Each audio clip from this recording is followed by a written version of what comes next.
Hi, I'm Mike Peel, and I'm here at Big Data TechCon with Gloria Lau, and she just finished her keynote on building data products, the right order of things. So what does it mean to build a data product in the right order? So building data products is very important, especially when you think about how to order that process, because data science resource is very difficult to come by in this time of the day, and you only have so much resource to pour out when you're building data products. Now, do you go after fixing some tracking issue, or do you go and build a better recommendation system? Or do you look at optimizing some part of the calculation?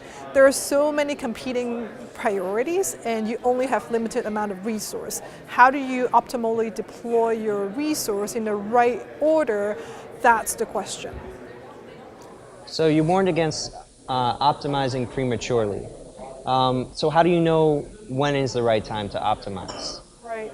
So in the talk, I talk about a famous quote by Donald Knuth: premature optimization is the root of all evil. So essentially, I broke it down into two questions that you want to ask. One, given a sliver of a user's time, what do you want a user to be doing on your site? The second question is, what is that one metric that you want your data product to drive? Using these two questions together, it helps you figure out when is the right time to optimize and when it might be premature optimization. So you seem to focus on building a good team. Why do you think talent is so important for building your big data team? Building data product, it's a new thing. Big data is relatively new. Building data product means you try and aggregate your data, and then you model your data, you visualize it, you try and see if you can build recommendations or suggestions to your user using these aggregated data. Now, this is a very iterative process. In order to build something in a very iterative process, it's relatively new, talent is critical. You have to invest in the right talent in order for that person to drive this process through. And because most companies currently don't have a good understanding of their big data or don't have a good understanding of how to unlock the power of their data, talent is the only thing that can guide you through.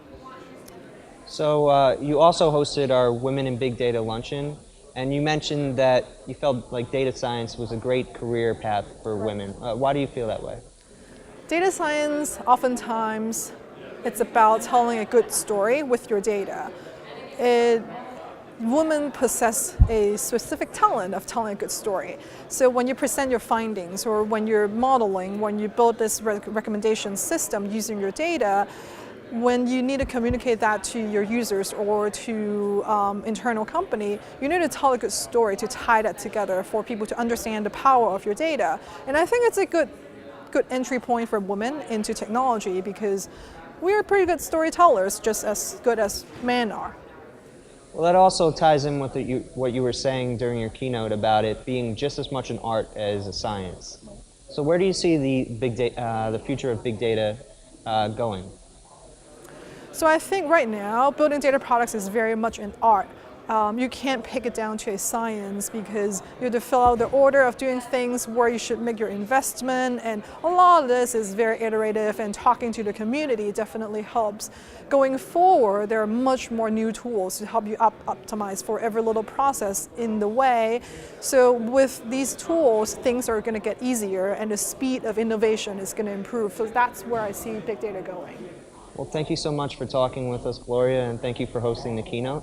I'm sure we'll love to have you back in the future, at least see you here at Big Data TechCon. Thank you.